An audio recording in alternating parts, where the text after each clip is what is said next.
Welcome to Complicating the Narrative. I'm your host, Salma Abdullah. This episode is part of our Better Ways of Knowing mini-series, which we are running on this feed throughout the summer. The Better Ways of Knowing project asks how we should produce, evaluate, and act on knowledge if the goal is to continue to improve the health of populations. And in this series, we're sitting down with people who were part of our first convening to hear their reflections on that question. My guests today are Sara Bannoura and Darren Jackson. Sara and Darren are co-founders of Civic City, a community-first innovation studio in St. Louis that convenes residents, institutions, and decision makers to co-create solutions across food systems, education, and workforce development. Their food system initiative, Food City STL, helped lead the city's Food for All resolution, affirming food as a human right. Darren comes to this initiative from technology and community development, and Sara has a background in journalism. In this conversation, we discuss how they actually do the work, creating knowledge, narrative, and design as three connected levers. We talk about what they learned about the role of academic research in their projects and why the process they can scale even when the solutions cannot. Sara, Darren, welcome to the podcast. Thank you so much, Salma. Thank you. Thank you, So great for Salma. being. Yeah, so as I said, as we were talking earlier, I'm really excited to, first of all, introduce the work you're doing because I think it's really good work, but also to give people an understanding of what could be done, not just within academia, but with people who use data to influence the lives of people. So I want to start by discussing Civic City first. I would love for both of you to explain to us what do you do with Civic City? And then I would love to actually dig deeper into both of your background because I think they're both fascinating. So maybe, Sara, I'll start with you. What's Civic City? Oh, sure. Civic City is really a community-first innovation studio, where we center the community, their stories, their needs, and the solutions that they come up with. They're surviving and thriving every day and experiencing life in the way that's more relevant to them. And what we do is convene partners and really try to figure out how we can move things forward. You know, there's so much going on all the time. And the question that we have is, could things change if the right people are at the same table instead of working in isolation? So for almost a year now, Civic City has been doing just that, convening people, having conversations, and developing projects, policy, platforms to move things, whether it's in public health, food system, environmental health, even in youth and education workforce development. Really, we're just really passionate about working with the community and whatever they're going through. That's what our focus, not necessarily generated from our own personal passions, but more what the reality on the ground is. And Darren, so Civic City is rooted in St. Louis. So where did that idea come from? Why did you think it's an important project to take on? Especially given your background, I would love for you to also tell us a bit, because I think for you is a shift from what you used to do in the past. Yeah, I think I feel like it's like this, we started Civic City in August of last year. And before then, I took a few years and I worked at a family office as like a COO to direct funding for where this family decided, that they were going to commit to community development. And so we looked at Nevada, we looked at St. Louis. And right before that, I was working in tech. I was building executive teams, working with like Meta, working with Block, multiple companies. And I also spent some time working with IDEO, which is a design innovation studio. And what I learned from working within the tech space and what I've learned from working within the community space and community development space is that there was just so much opportunity for us to actually take what we could learn from these companies that were building rapidly. They were solving problems rapidly. They were listening to people first. How they build is this user experience, right? And just studying, using big data, using every single piece of information they can get to rapidly solve challenges that their users were experiencing. And part of that launching Civic City, we wanted to take like these institutional tools that did work to solve challenges rapidly and use technology and use frameworks and media, Sada's background, and like really see if we equip communities with some of these institutional tools. Could we build things fast and could we build things that were durable, that could scale over time? So can you give me an example of a project that you've done together? Either one of you can start, but I think just grounding also our audience understanding of what you do. So you work collaboratively with communities to get something durable and fast. What is something that you've done that you thought, okay, we actually implemented both of our backgrounds? And Sarah, I want to get to you because you also your background in journalism is really interesting as well. I love that. I love that you are interested in that. Um, I'll give the example of our work with Food City. Our work there started before we started Civic City because we saw that it worked, that our process, our formula works. We started Civic City to do more initiatives, but Food City is where we really focus on the food systems, and it does tie back to my background in journalism. For years, I spent my time documenting the consequences of broken systems.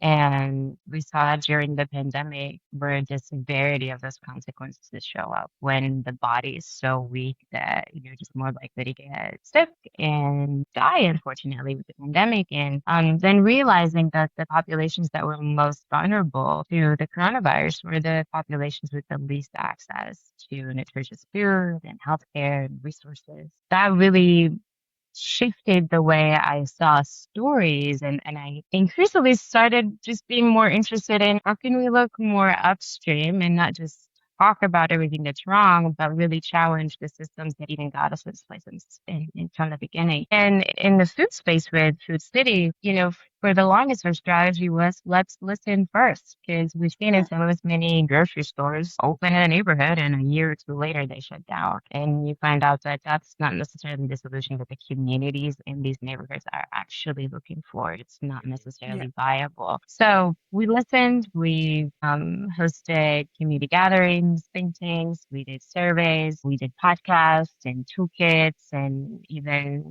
published a whole book with 30 different contribution pieces from local, regional, and national subject matter experts. And all of that listening informed what ultimately became our Food for All platform, which it really just highlighted, here's the challenges that people are talking about, here are the solutions they're implementing, and here's what they want to see moving forward. And from that, we worked with local governments. And that was one of it was an eye-opening experience. Like something but you don't really know it until you see it. We hosted a think tank with our local older people, and they were so shocked to hear that 1 in 3 kids in San Luis City don't have adequate access to nutritious food. And although the data has existed for years, they didn't know that information, and not in a way that informed them what they can do about it to solve it. So we worked with them. We developed a resolution that's based on the platform that was informed by the community. And the city adopted it last year and declared food as a human right, which was really important framing for us. Because for the longest, and coming from the media, I can tell you this, for the longest, the narrative we take when it comes to hunger and food insecurity is the solution of charity. As a society, we've accepted that we've solved it. Let's host another food drive. And what that does is it really just makes it as though it's a personal responsibility. But taking a human rights framework, it says people have the right to it. And now governments and institutions, they are the duty bearers to this, where our citizens are really just the right holders. So by the city declaring food as a human right is a beautiful shift in the narrative. So it was a beautiful win, passed a resolution, they adopted the platform, and now it's creating the infrastructure that's needed to actually implement it. And that's the big question that we're asking now is, how do we create that space where the community is directly informing what could best benefit them? And, our approach moving forward with this is very aligned with the convening and the conversations we've been having with you and the team. It's how do we work together, right? How can research inform best practices and policies, but how can the community be in the earlier stages of that research? So that as the community identifies what they're going through, what they need, the research can help build that evidence that then can help us establish those policies and practices moving forward. So, Darren, I think Tara, it seems to me, she had a clear perspective from her background, but also clearly also interested in, from conversations we had about the importance of food and food sovereignty, something we should care about. I was actually interested to see what is your, what got you interested in Food City as a project? What did you learn from also the process that you went through, especially with your background on asset mapping, on technology? What was helpful? What wasn't helpful that you actually learned when engaging with the communities directly? One thing that was really helpful is we applied this human-centered design inspired approach. And so, again, taking this institutional tool that's working and applying it to how we might directly design with and for communities that are closest to those challenges. So when we started Food City, somebody put up a fund that allowed for us to give out $500,000 in grants. And we used that as a listening tool. So we gave out all these grants and used it as an opportunity to get as much information as we could to understand the landscape of what was happening within the food system as a whole. So from food manufacturing to people growing food to restaurants. And it was really incredible to see the community built around that. Not only did we have a lot of applicants, over 200 applicants, we had over 20 people or companies, organizations that we gave grants to. As we were directing these resources, we saw this significant number of people who were trying to solve food system challenges and how many of them were food growers trying to just grow food and solve it themselves. And we didn't know what we were going to find when we first started. So we didn't necessarily say, we're going to go find food security challenges within St. Louis. We decided we want to go listen to those who are a part of the food system space in St. Louis across all these different domains. And as we saw these people who were just like growing food, actually our biggest investment was into food growers. One thing we learned was that there was this like micro ecosystem of people supporting each other. I was, in this tech background, thinking about it as this like food security operating system that was kind of just self-organized. Like they respond like generative technology, like you put in an issue and they're coming up with rapid solutions. I mean, they all became they were all these farmers who started growing food in buckets who ended up buying land or leasing land from the LRA. Then they started bringing in chickens and goats, and then they started sharing their chickens, and then they started sharing their eggs. And they were using all these resources, directly growing food, using regenerative agriculture approaches that they're, would learn from. Even we had an indigenous community who came into town and like met with some of the farmers, and it was just really incredible to see how the self-organizing was happening and how they were sustaining each other, and what type of problem there would be if we remove someone from that. Meaning, like, if we only funded one of them versus having funded all of them, it could have broken up the ecosystem. And we learned that from the farmers, because they had farmers who were there who ended up getting a unique fund and then having to move, like, according to the fund, to get enough acreage in one plot of land with that they couldn't have that anymore. And it messed up their growing partnership. So it was really helpful going through this process, because we didn't know what we would find. We didn't come in, part of our guidelines and boundaries where we don't parachute into communities. Like, we have to go in and serve. Like, first, like, we need to go in and be relationally driven. We need to know people's names. We need to go visit. We visited vacant houses where people were growing food. We visited people's grandmothers who were growing food on top of their houses and trying to not only feed the neighbors, but also, like, she was changing her diet because she had cancer, We talked to guys who were in the streets who were like, yo, I can't get food stamps because I got locked up before, and so I can't get access to food. So we listened to every part of the food system that we could, and the people who were closest to the challenges. And like Sada was saying, also those who had proximity to and influence and power to changing them. And as we created like these power maps, as we started looking at these like empathy maps, as we started building like these asset maps, I mean, literally, I felt like our lives was just mapping. We also then hired the CEO of Food Corps at the time to come in and do a executive in residence with us, where he helped lead the Food for All platform and going through that process to get that developed. But our three levers that we use there, that we use at Civic City, and for all of our projects, again, it's like adapted with this design thinking or human-centered design approach. But our three levers is knowledge, narrative, and design. Those are the three phases that we actually work with communities and cross-sector partners. So how do we create a shared knowledge base, right? And looking at knowledge from institutions, taking knowledge from government and what they know or don't know, taking knowledge from people who are proximate to the challenge, taking knowledge from those who are advocating for solutions, and then moving into a shared narrative. Okay, well, this is what we all think now. Like now we can synthesize this into some shared values around our knowledge and what we know and what we believe about the system and what we believe about food in this case, or education in another. We create the shared knowledge base. And then we go into this like narrative base. And like this is where things get messy more, is like there's language is so powerful and how we talk about things.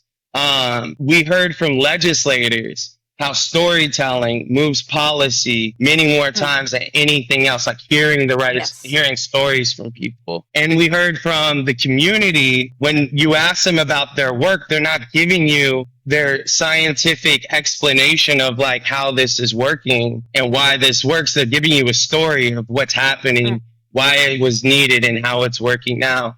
And when you talk to the funders, although they ask for all this, you know, depending on who you're talking to, this, you know, evidence in all these ways, they're also analyzing and asking you about your story. And so for us, narrative is so powerful. How media tells a story, how Sada was saying earlier, media telling the story about food insecurity in a way that makes it feel like it's my fault, versus me understanding, no, this is a shared responsibility amongst us all. We all deserve the right to eat.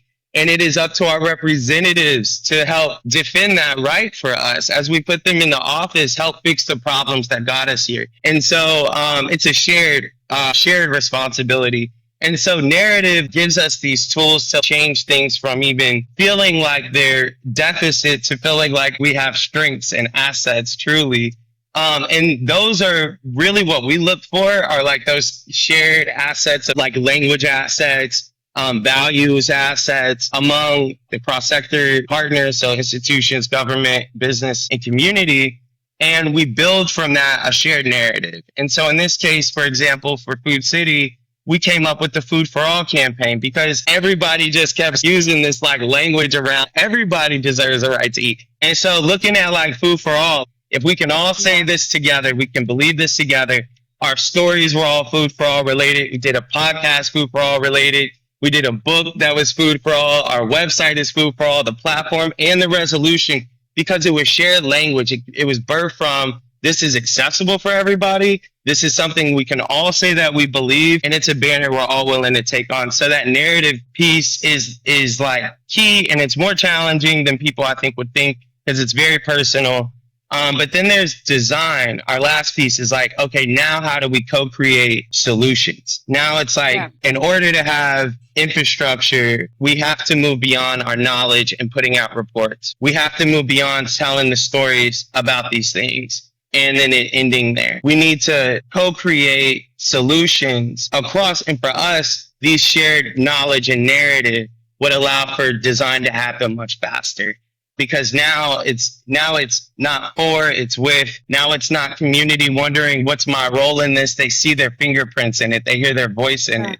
They show up like in it. It reflects them and their values. And so now they advocate for it. And so like you see a lot of projects get stalled, I feel like, all across our city. But just in general, when people are essentially taking the public out of these public decision making, was like, the public can't be a petri dish, you know? Like they're not just people who you go lab study, you know? They have to be people who you study with. They could be your study buddy, you know? Like these are people who can co-create with you, you know? So anyway, so that's really, those levers are really what helps us to move, I would say fast, because it is iterative, it's rapid, we cut what doesn't work and we keep what does. And it's also really, really clearly focused, like focused on how are we building a shared knowledge narrative design base. So like all of that helps us to move a lot faster.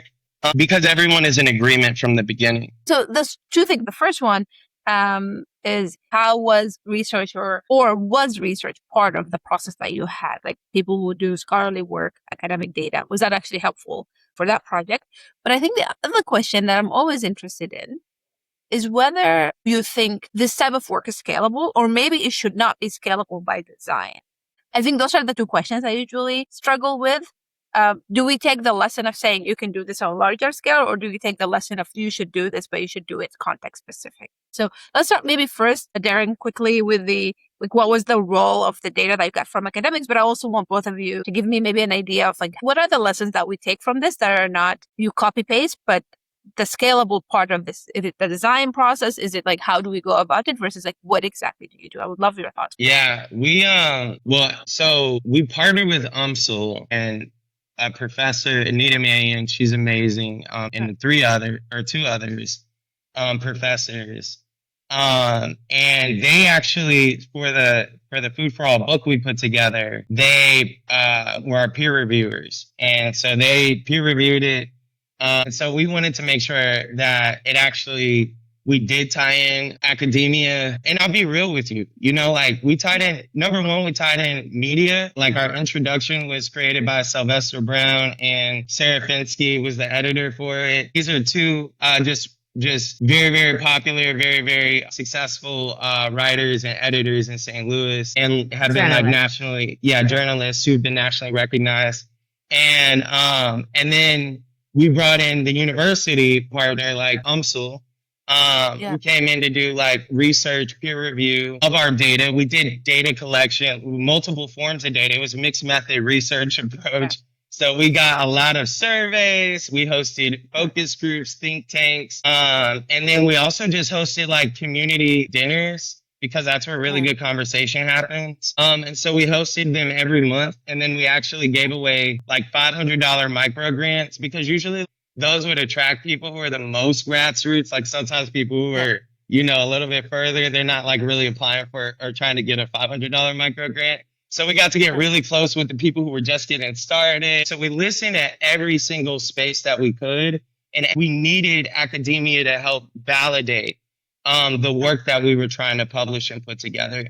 And so we really looked at it as, initially, I would say, we looked at academia kind of in a transactional way, to be honest.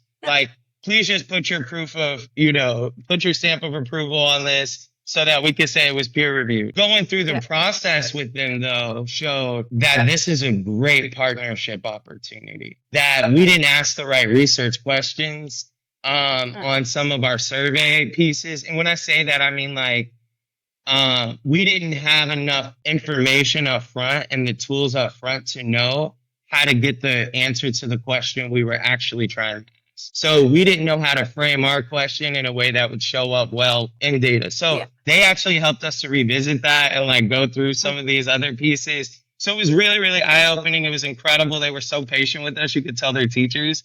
And so I felt like that it opened our eyes to the fact that beyond validation, that there's an extreme value in co-creation from the beginning with the institutions as well. Yeah. And Sarah, then your thoughts. Yeah, go ahead. Yeah, I want to add that research coming out of academia, well, at least for me personally, because I started looking into this and even volunteering on farms so I can better understand the farmer experience before I even joined Food City. Yeah. And again, while I was still in the news and covering the pandemic, I started reading and I kept reading, and so research from then was very, very powerful, because, well, yes, we know things are bad, but you don't quite know just how much, right? Just how bad it is. Our farmers will talk about the need to grow more specialty crops. What is a specialty crop compared to a commodity crop? I would not have known that without reading these reports that inform that, where our farmers would say, Missouri is a big agricultural state, that look at what we're growing, corn and soybean. But then looking at reports, that's when I realized, and that's what the farmers were saying, that less than 1% of the food grown within a 100-mile radius of the city is actually for people to eat. So the farmers can advocate and say why their work is important, but then looking at the data would really shock somebody. When you say that percentage to somebody, what? No way. That is unreal. We see the disparities all around us, but the numbers really give us a better grasp of the extent of it. And one of the reports that keeps coming up for us in our work is for the Sake of All report from 2014. You know, it was a big deal at the time. And I think the biggest finding was the 17-year gap in life expectancy between zip codes that were just a few miles apart. And although that came out in 2014 and it was known then, and you know, that's where I think, at least for the St. Louis region, the social determinants of health, that was really emphasized in that report. Yet that knowledge just remained information. When I met Darren Salma, I showed up with a file full of printed reports and highlighted and underlined. Oh, and look at this data point, and we need to get the updated number for this. It's really, really powerful. So when we really look at the human consequence and we look at that life expectancy, and then because it's over, it's 12 years old now, I found the most recent CDC data, and the life expectancy gap now is 27 years. So to go from 17 to 27 is just heartbreaking. And I think that's the sort of the evidence that can really start to motivate stakeholders, right? To really start motivate people who don't realize yet that they do have the ability to be part of the solution. And I think another thing we found through our work, and it's sort of becoming like our theory of change, is you need three things. You need knowledge, you need agency, and you need capacity. And it's sort of like knowledge without agency. Again, it's just information that's in a report. But then if you have agency but don't have capacity, really it turns into frustration, which is, I think, what the community feels. They know about how bad it is. They're living it. They somewhat believe that they can be part of it, but there's no capacity to do it. But then when you have capacity in institutions, then it's kind of excluding the communities, and that just becomes bureaucracy. That's what we're seeing. There's capacity, but the community is not part of it. And now you're just going through this push and pull, and eventually the community does get frustrated because they're trying to survive every day, and they don't necessarily have the luxury of waiting for that evidence to be directly paired with their experience to now produce better programs and policies. So we really think these three are so important to move forward, and it's key to what we do. You know, yes, we use knowledge, narrative, and design to co-create solutions, but it's so important for us that the communities we work with have the knowledge they need, and they have the agency. They know and believe that they can be part of it. But then our part is also creating that capacity, creating that space where you can show up and co-create and now be able to do something with it. So research is huge. I love research. I love data. I think it's so good, and there's beautiful opportunity to just better pair it together. And I think one of the things that from like our convening that I couldn't stop thinking about is how can we create spaces where researchers and journalists are working together to better translate this knowledge, and really the question of what does the public really need to know? How can we really make this relatable to them? It's something that I feel like I want to spend more time just exploring and ideating. It's not like I have the solution for you. I know you want actionable, here's what can be done. And I think it's this tension, this challenge. We all operate within our own spaces. There's so much expertise in academia and institutions, so much expertise in storytelling and journalism, but all of it just stays within these walls. And I think we need this like new space where this expertise gets out of these walls and gets shared in a way that's meaningful, where we can actually move forward from that knowledge. We have the agency, and now there's that capacity where, I don't know, like how do we move forward from knowledge to influence is really what it is. And I think part of it is not only do we need better ways of knowing, we also need better ways of governing, right? Who gets to decide what happens now with the information? That's the question.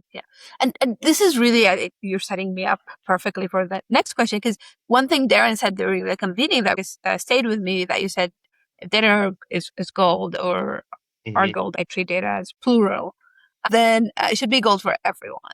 And I don't know, Darren, how do you think about that? Like, as academics, let's say we get to the space, and Sarah took my question from me because I was going to ask you both, okay, so how do we do better to get to a system where every time we have an issue that we need to address, academia, philanthropy, and community work together to address an issue, and the government, of course. But when it comes specifically to data, because this is where we work, right? This is where academics work. This is the fuel that governs everything that we do. So then how should we think about it as gold for everyone? So the data we bring from the communities, what should we do with it next? Thank you so much for asking this question. I truly, when I first heard that data was gold, I was a believer. And the more that I thought about it, the more I looked at it, the analogy, I just stayed with it.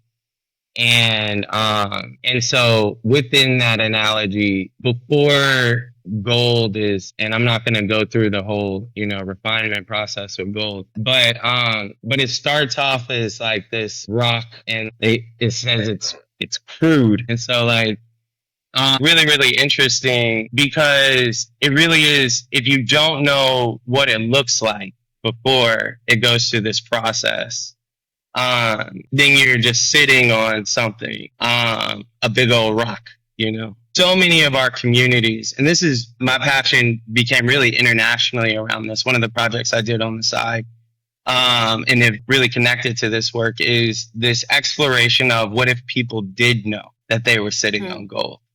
And so I started working with communities. One community is Kibera in Nairobi. It's the largest informal settlement in Africa.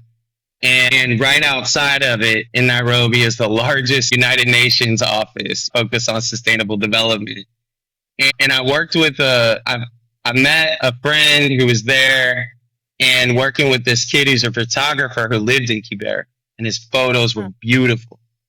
And I was like, man, this is crazy, because the work that he's capturing, the stories that he's telling, it would take an institution who wanted to go there and do something years before getting that close to the people. And I was like, yo, if we understood this as a story as power and data as gold, and the story as data, and our ability to capture and visualize data through photography, we could create something that could turn into something beyond advocacy and storytelling in our community, but we can begin to design real life solutions. Because with gold, you can design, you can build anything, right? Your data you can use, if you can design with it, you can build anything. And I do really find it that you have these institutions that have the mining material, like machines. Okay, they're the mining machines of gold. And the issue, though, is that they mine similarly the way we've seen, like they go into communities and extract, but they don't create value for that community. I worked with another guy who's a leader in this project that I worked on, and he was in the DRC, in Democratic Republic of Congo. And just to see and know communities that have just faced so much extraction, okay, for the sake of learning or innovation or whatever you want to call it, extraction, that they were sitting on gold and sitting on resources, and there's no value created for them on that. Well, we see the same thing with us and social media and these other tools being used, where we're just extraction. But we see that with universities, we see that with institutions, we see that where people are going in, they're getting the information they need. Even in Kibera, we actually have a good case study of a university partner going in, somebody creating this new product that they end up privatizing back in the States, that they started there, and the project there died, right? Like they'd had no more leaders, because when the institution left, the project left. It couldn't sustain itself, like Sara said, the capacity. And so they disempowered people within that same space. People felt disempowered, and we heard from their stories. But the opportunity is like huge. You have the mining machines. You could gold mine all day. And so the question is like, how then do we create value for the people who were expecting to get this gold from? And instead of going in and extracting, parachuting in, if you will, or whatever, like you're showing up with your mining materials and asking all these questions without any relationship, without any investment into understanding the cultural context, the historical context, like lived experiences of people who are truly in it and closest to it, the people who you might be afraid to talk to, but you have to talk to. It feels like the institutions who we've met, who I've worked with even specifically, and this isn't just university, this is business, this is nonprofits, okay, even with good intentions, and going into spaces and asking questions And it's this top down approach. It's this, or it comes in as this like befriending, but then it's like befriending to extract and not add value back. We just had someone do that to one of our farmers, like communities recently. I won't bring up the whole thing, but they hosted a gathering asking all these questions, doing all this mapping and all this project building and getting all this information from them. After that event, there was no follow up, no follow through. And they used that information. They found out later they got a grant on behalf of the same information they gathered there for their institution. And nothing went back to benefit the people who they gathered the information from. And so instead of institutions, instead of us, all of us, really, anyone who's showing up inside of any what we define as communities, rather it be the people closest to the challenges we're trying to solve in this context, that if we're showing up and we're not showing them how they can add value, if we're not including them on our grants, if we're not showing them how they can use these tools to get their own funding, that when we leave, that the success is not that we leave with the answer alone. The goal is that we leave and the people have the answer and the people own the solution. Like institutions show up with the machines. The machines have to go other places. You're not going to stay there forever, right? The communities who are experiencing and still needing to learn and grow and build from this, they need to be equipped to have the resiliency beyond the institutional funder who's directing the machine and where it can go and not.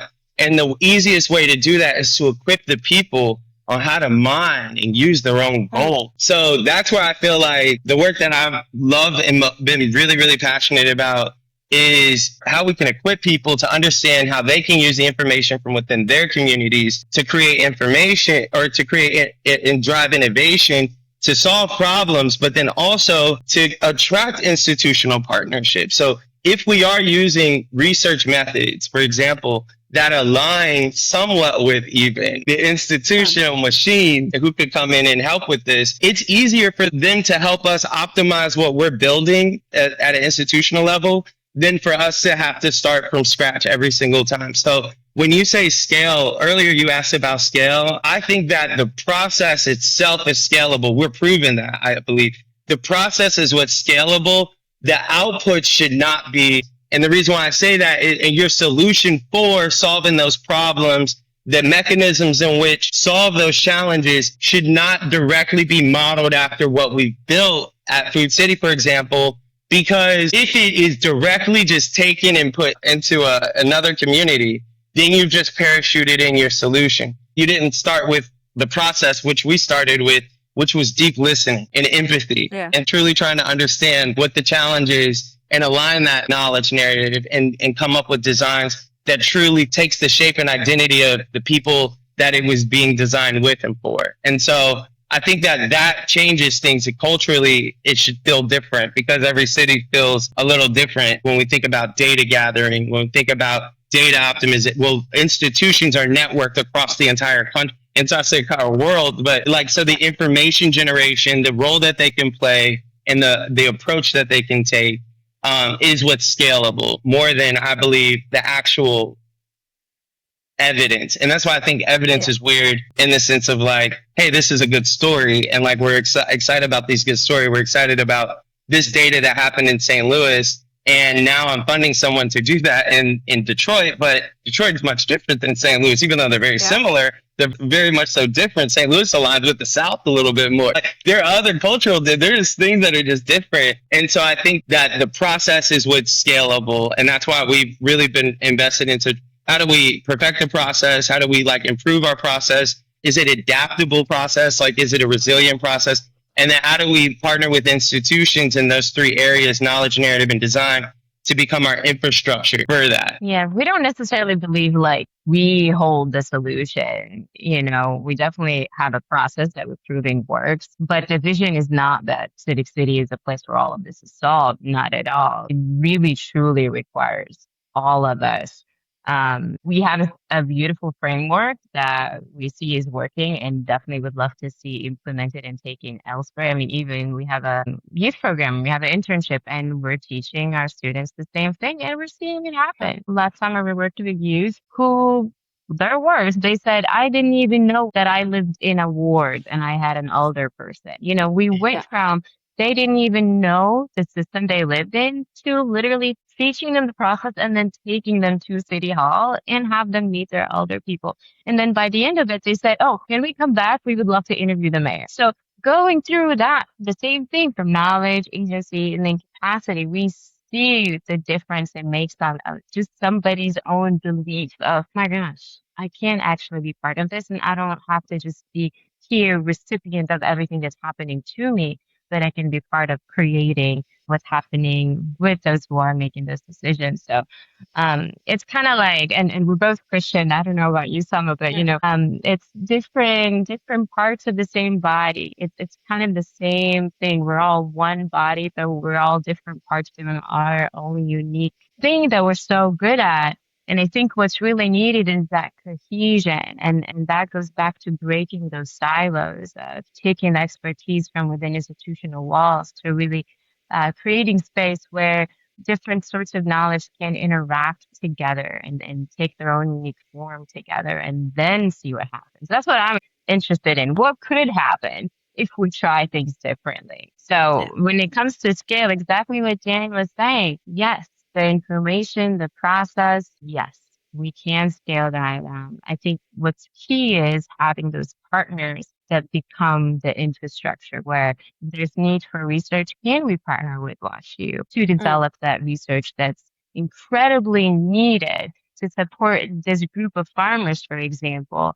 But the farmers themselves don't necessarily have the language yet. Like he was saying, they don't have the language to go to the Board of Aldermen and say, we want this, right? So continuing to work on our own is just, we've seen it. We've been doing it for years. And again, 10 years later, life expectancy is even worse. If institutions hold so much knowledge, why do inequities persist? And I think that's what we need to be challenging and just be really, really intentional at creating those spaces where I don't think we need to overthink the solution.